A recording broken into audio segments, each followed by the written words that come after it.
Assalamualaikum warahmatullahi wabarakatuh. Hai semuanya, kami dari kelompok 3 akan menjelaskan mengenai model pembelajaran Project Based Learning atau PJBL mengenai materi tumbuhan. Kami dari kelompok 3 beranggotakan Desi Komalasari, Dwi Anggraini Puji Lestari, Gemi Nuranjela, Hani Ramadhani, Rian Firmansyah, dan Yuki. Yuk kita mulai ke pematerian yang pertama. Baik, bismillahirrahmanirrahim. Perkenalkan, nama saya Rian Firmansyah dengan NIM 1801431. Di sini Rian akan menjelaskan materi mengenai pengertian Project Based Learning.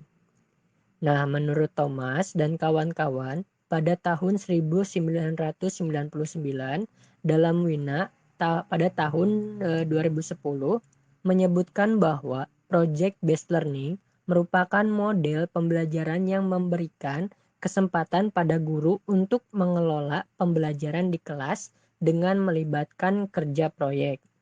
Nah, sedangkan menurut Joel L. Klein dalam Widianti pada tahun 2014 menjelaskan bahwa Project Based Learning adalah strategi pembelajaran yang memperdayakan siswa untuk memperoleh pengetahuan baru berdasar pengalamannya melalui berbagai presentasi.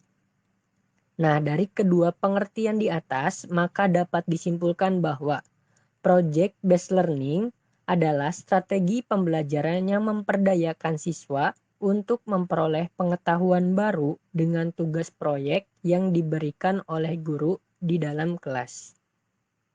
Terima kasih. Selanjutnya akan dilanjutkan oleh pemateri selanjutnya. Baik, di sini saya Yuki akan menjelaskan mengenai ciri-ciri Project Based Learning. Pada Book Institute for Education atau BIE dalam Susanti 2008 menyebutkan ciri-ciri Project Based Learning diantaranya adalah yang pertama ada isi. Isi ini difokuskan pada ide-ide siswa, yaitu dalam membentuk gambaran sendiri, bekerja atas topik-topik yang relevan dan minat siswa yang seimbang dengan pengalaman siswa sehari-hari. Contohnya pada materi mengenai tumbuhan, masalah nyata yang diangkat haruslah difokuskan pada pengalaman siswa sehari-hari. Yang kedua ada kondisi. Kondisi untuk mendorong siswa mandiri, yaitu dalam mengelola tugas dan waktu belajar.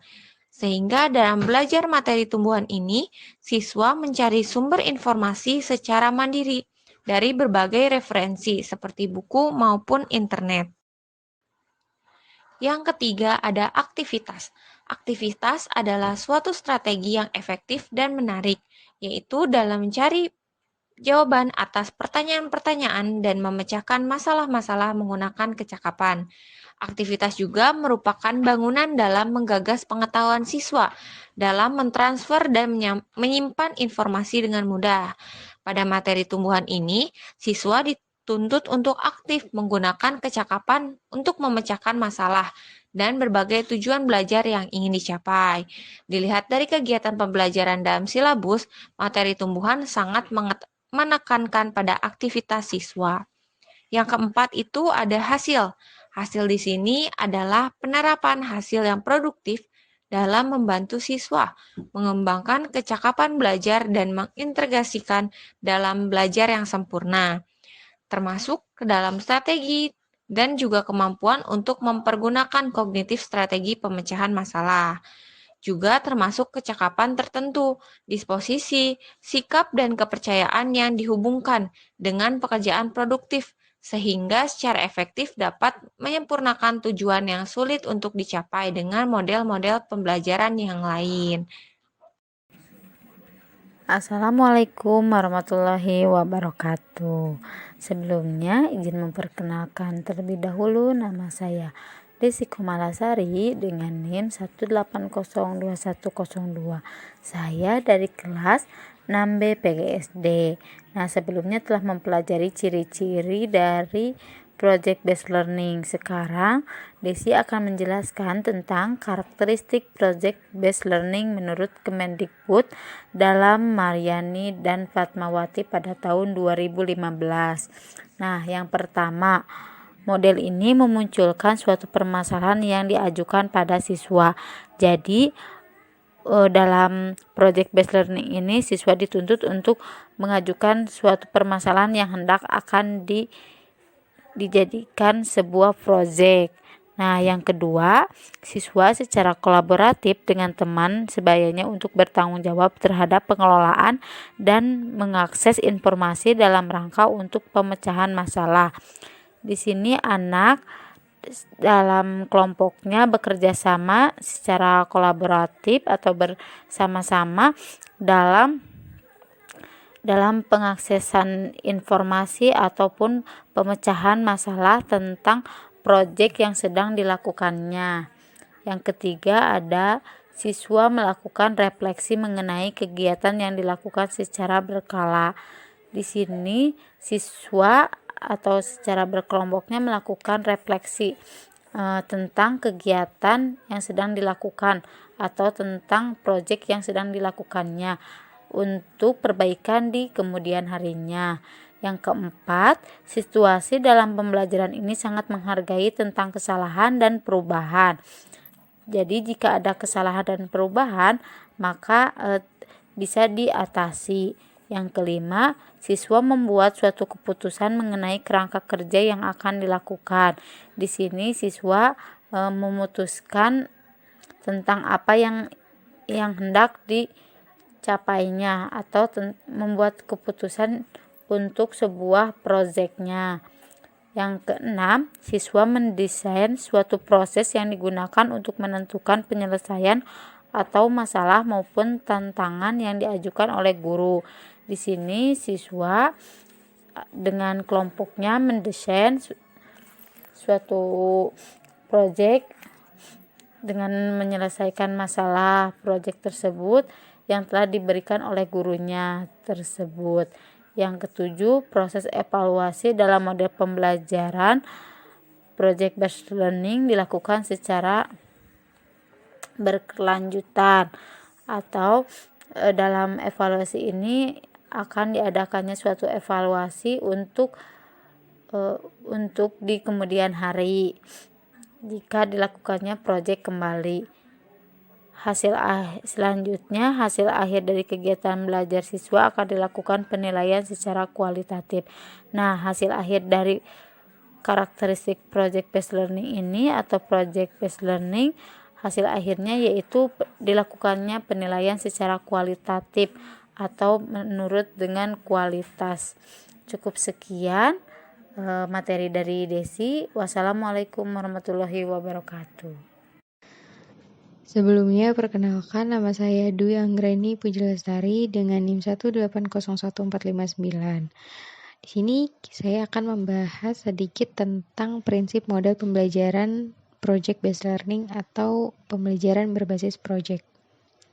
Thomas 2000 menguraikan 5 kriteria pokok dari suatu pembelajaran berbasis project. Nah, kriteria ini bukan merupakan definisi dari pembelajaran berbasis proyek, tetapi didesain untuk menjawab pertanyaan seperti apa yang harus dimiliki proyek agar dapat digolongkan sebagai pembelajaran berbasis proyek. Nah, 5 kriteria itu adalah yang pertama ada keberpusatan atau centrality, yang kedua ada berfokus pada pertanyaan atau masalah yang bisa disebut dengan driving question, lalu ada yang ketiga investigasi konstruktif atau constructive investigation, lalu yang keempat ada otonomi siswa atau autonomi, lalu yang kelima ada realisme atau realism. Nah, kriteria-kriteria ini dapat dijadikan sebagai prinsip-prinsip pembelajaran berbasis proyek. Menurut Thomas, pembelajaran berbasis proyek ini memiliki 5 prinsip dalam penerapannya atau dalam pengaplikasiannya. Yang pertama ada sentralistis, yang kedua ada pertanyaan penuntun, yang ketiga ada investigasi konstruktif, Yang keempat ada otonomi, dan yang terakhir ada realistis. Yuk kita bahas satu persatu. Yang pertama ada sentralistis. Nah, sentralistis ini adalah model pembelajaran yang merupakan pusat dari strategi pembelajaran, karena siswa tersebut mempelajari konsep utama dari suatu pengetahuan melalui kerja proyek. Nah, pekerjaan proyek di sini yaitu merupakan pusat dari kegiatan pembelajaran yang dilakukan oleh siswa di dalam kelas. Yang kedua, ada pertanyaan penuntun, yaitu pekerjaan proyek yang dilakukan oleh siswa bersumber pada pertanyaan atau persoalan yang menuntun siswa untuk menemukan konsep mengenai bidang tertentu. Nah, dalam hal ini, aktivitas bekerja menjadi motivasi eksternal yang dapat membangkitkan motivasi internal pada diri siswa itu sendiri. Nah, motivasi ini itu bertujuan untuk membangun kemandirian dalam menyelesaikan tugas. Jadi motivasi di sini itu dapat membangun semangat siswa dalam mengerjakan tugas yang telah diberikan. Yang ketiga, ada investigasi konstruktif. Nah, pembelajaran berbasis proyek ini terjadi proses investigasi. Proses investigasi di sini itu dilakukan oleh siswa yang bertujuan untuk merumuskan pengetahuan yang dibutuhkan dalam pengerjaan proyek ini. Oleh karena itu, guru dapat merancang strategi pembelajaran yang dapat mendorong siswa untuk melakukan proses pencarian atau pendalaman konsep pengetahuan dalam rangka menyelesaikan masalah atau proyek yang sedang ia kerjakan. Yang keempat, ada otonomi, yaitu pembelajaran berbasis proyek. Siswa di sini diberi kebebasan atau otonomi untuk menentukan sendiri target dan dapat bertanggung jawab terhadap apa yang sedang ia kerjakan. Nah, guru berperan sebagai motivator dan fasilitator untuk mendukung keberhasilan siswa dalam belajar. Lalu yang terakhir ada realistis, yaitu proyek yang dikerjakan oleh siswa ini merupakan pekerjaan yang nyata. Jadi yang ada di lapangan gitu ya, yang ada langsung seperti yang berkaitan dari masyarakat seperti itu. Nah, proyek ini dikerjakan bukan dalam simulasi, tetapi melainkan pekerjaan atau permasalahan yang benar-benar nyata. Nah, jadi pembelajaran berbasis proyek ini adalah pembelajaran yang menggunakan tugas proyek sebagai metode pembelajarannya. Para siswa bekerja secara nyata seolah-olah ada di dunia nyata gitu ya, yang dapat menghasilkan produk yang realistis. Nah, prinsip yang mendasari dari pembelajaran proyek ini yaitu yang pertama, pembelajaran berpusat pada siswa. Udah pasti, yang melibatkan tugas-tugas proyek pada kehidupan nyata yang diperuntukkan untuk memperkaya pembelajaran tersebut. Lalu yang kedua ada tugas proyek yang menekankan pada kegiatan penelitian. Nah, ini itu berdasarkan suatu tema atau topik yang telah ditentukan dalam pembelajaran. Lalu yang ketiga ada penyelidikan atau eksperimen. Nah, ini tuh dilakukan secara otentik dan menghasilkan produk nyata yang telah dianalisis dan dikembangkan berdasarkan tema atau topik yang telah disusun dalam bentuk produk, yaitu laporan atau hasil karyanya. Nah, sekian dari saya. Selanjutnya akan disampaikan oleh pemateri selanjutnya. Terima kasih. Baiklah, selanjutnya adalah kelebihan Project Based Learning atau PJBL. Yang pertama adalah siswa bekerja secara kolaboratif. Jadi, dalam memecahkan masalah, siswa bekerja sama untuk menyelesaikannya. Yang kedua adalah meningkatkan kerjasama guru dalam merancang suatu proyek yang melintasi batas-batas geografis atau bahkan melompat zona waktu. Yang ketiga adalah meningkatkan motivasi belajar siswa untuk belajar mendorong kemampuan mereka untuk melakukan pekerjaan penting, dan mereka itu perlu untuk dihargai. Yang keempat adalah membuat siswa lebih aktif dan berhasil dalam memecahkan masalah-masalah yang kompleks. Yang kelima adalah mengembangkan keterampilan komunikasi siswa.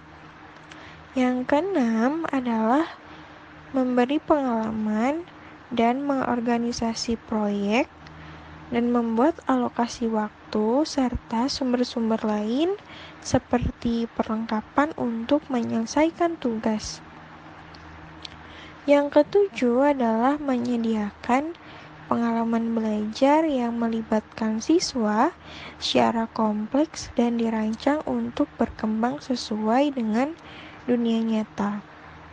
Yang kedelapan adalah melibatkan peserta didik dalam mengambil informasi dan menunjukkan pengetahuan yang dimiliki kemudian diimplementasikan dengan dunia nyata. Dan yang terakhir adalah membuat suasana belajar menjadi menyenangkan sehingga siswa maupun guru menikmati proses pembelajarannya. Assalamualaikum warahmatullahi wabarakatuh. Sebelumnya, izin memperkenalkan diri, nama Gemi Nur Angela, tentunya dari kelas 6B PGSD. Nah, tadi sudah dibahas kelebihan pembelajaran project based learning. Nah, di samping kelebihan pasti ada kelemahan.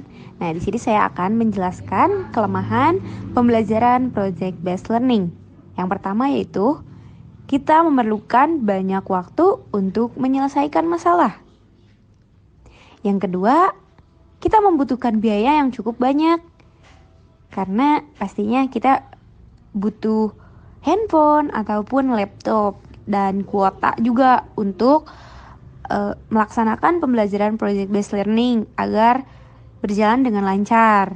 Nah, yang ketiga, banyak guru yang merasa nyaman dengan kelas tradisional, di mana guru memegang peran utama di kelas. Yang keempat yaitu peserta didik yang memiliki kelemahan dalam percobaan dan pengumpulan informasi akan mengalami kesulitan. Yang kelima yaitu ada kemungkinan peserta didik yang kurang aktif dalam kerja kelompok. Terima kasih. Wabillahi taufiq wal hidayah. Wassalamualaikum warahmatullahi wabarakatuh. Sekian presentasi yang dapat disampaikan mengenai materi model pembelajaran project based learning yang dapat disampaikan oleh kelompok 3. Terima kasih. Assalamualaikum warahmatullahi wabarakatuh.